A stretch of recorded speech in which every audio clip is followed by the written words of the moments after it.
اللہ وبرکاتہ۔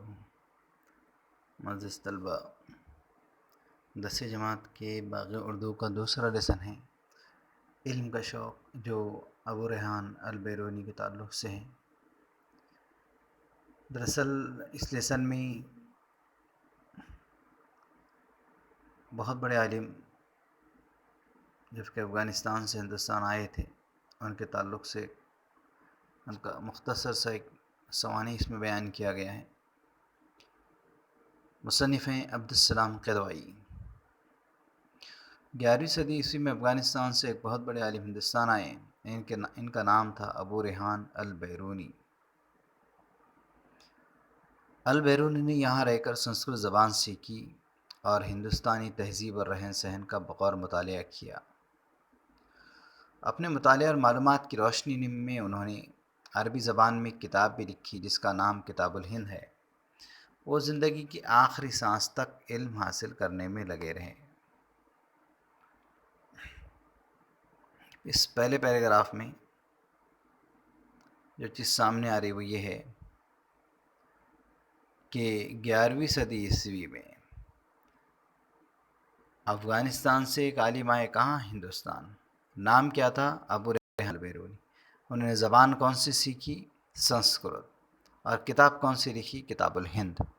ایکٹیویٹی میں یہ موسٹ امپورٹنٹ پوائنٹس آ سکتے ہیں۔ مشہور عالم کہاں سے آئے؟ افغانستان سے۔ کہاں آئے؟ ہندوستان میں آئے۔ زبان کون سی سیکھی؟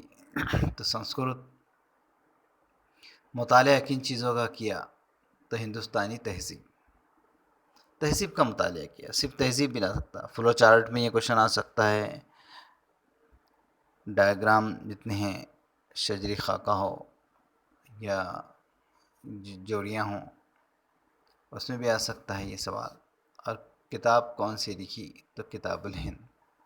یہ 4 پوائنٹس ہیں جو کسی بھی ایکٹیویٹی میں آ سکتے ہیں، آپ کو یہ یاد رکھنا ہے۔ تو 11ویں صدی عیسوی میں افغانستان سے ایک بہت بڑے عالم آئے، ہندوستان آئے۔ ان کا نام ابو ریحان البیرونی تھا۔ زبان انہوں نے جو سیکھی ہندوستان میں رہ کر وہ سنسکرت ہے، اور کتاب جو لکھی اور مطالعہ جو چیزوں کا کیا وہ تہذیب اور رہن سہن ہے۔ اور کتاب الہند لکھی۔ اس طریقے سے وہ زندگی کے آخری سانس تک علم حاصل کرنے میں لگے رہے۔ البیرونی کے زمانے کے ایک نامور عالم کا بیان ہے کہ البیرونی جب بیمار پڑے تو وہ عیادت کرنے والوں سے اپنی تکلیفیں بیان کرنے کی بجائے علمی گفتگو کرتے تھے۔ جب وہ بیمار پڑے، لوگ عیادت کرنے کے لیے آتے تھے تو وہ بیماری کا کوئی تذکرہ ہی نہیں ہوتا تھا۔ ڈسکشن جو ہوتا تھا وہ علمی ڈسکشن ہوتا تھا، علم کے تعلق سے مذاکرہ ہوتا تھا۔ جب ان پر بیماری کا پورا غلبہ ہوا، ان کے صحت یاب ہونے کی کوئی امید باقی نہ رہی اور ہر آن ان کی زندگی کا چراغ گل ہونے کا خطرہ پیدا ہو گیا، تو ان کے تمام دوست، شاگرد اور عقیدتمند بے چین ہو گئے، عیادت کرنے والوں کا تانتا بن گیا۔ یہ دوسرا پیراگراف ہے کہ ایک نامور عالم کا بیان ہے۔ باقاعدہ ایک سوال آ سکتا ہے آپ کو پرسنل رسپانس میں کہ البیرونی کے زمانے کے ایک نامور عالم کا بیان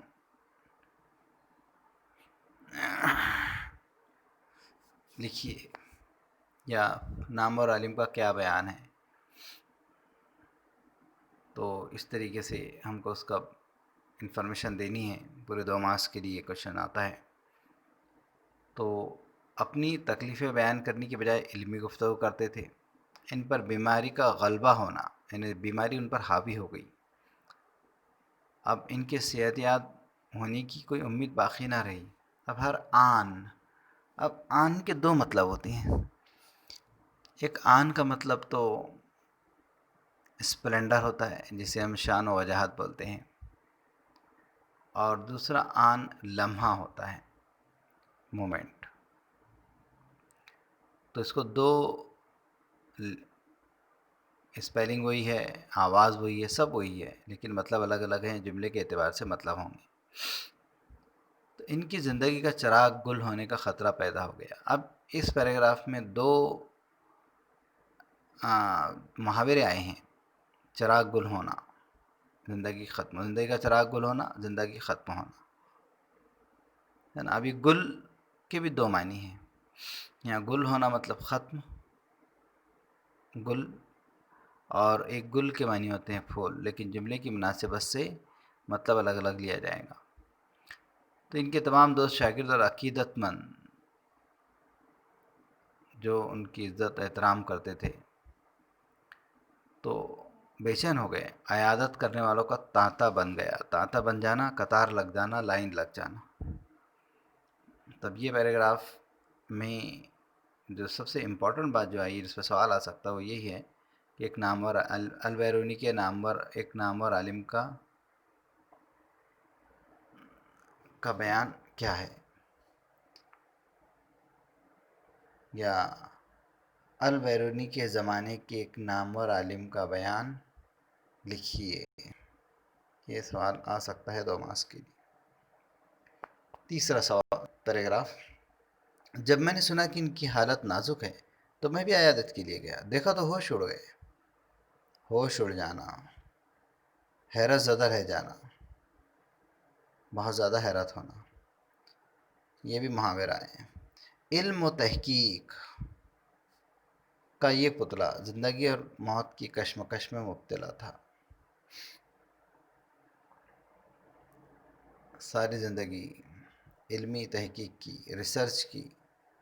اب یہ جو پتلا، اب پتلا سے مطلب یہاں پر پیکر، جس نے ساری زندگی علم و تحقیق میں گزاری ہو. اب ایک لفظ اس کے لیے استعمال کیا ہے مصنف، زندگی اور موت کی کشمکش میں مبتلا تھا، یعنی حالت نزا میں تھے، سکرت الموت کی حالت تھی.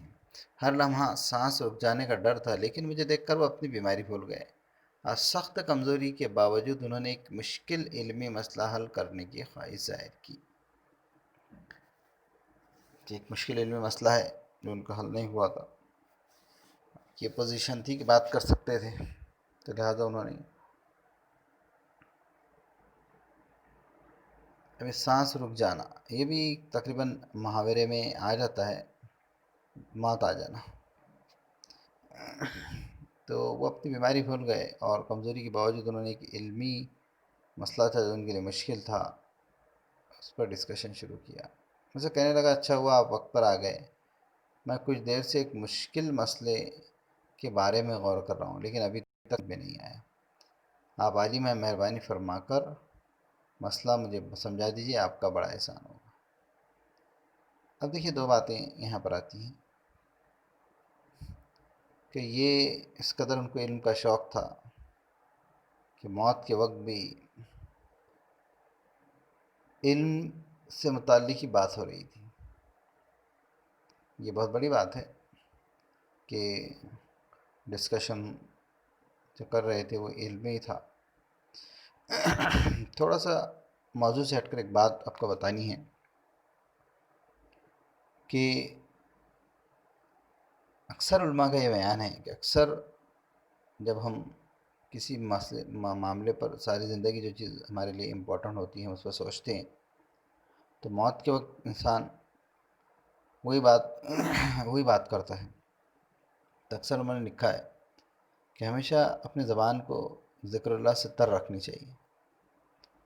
ہمیشہ اللہ کا ذکر ہماری زبان پر ہو، استغفار ہو، کلمہ طیبہ ہو، ایک معمول ہو جیسی، اور تاکہ موت کے وقت ہمارے زبان پر وہی بات رہے. اس لیے اکثر دیکھا ہوگا آپ نے کہ علماء ہیں، نیک لوگ ہیں، تو وہ اکثر موت کے وقت اس طریقے سے دینی باتیں ان کی زبان پر آ جاتی ہیں. تو یہاں پر ہم اس سیشن کو مکمل کر رہے ہیں. اب صرف اتنا، یہ آخری جو پیراگراف ہے تیسرا، اس میں کوئی ایسی بات نہیں آئی ہے جس سے کوئی ایکٹیویٹی بن سکے. ہاں، الٹ الفاظ زندگی اور موت آ گئے ہیں.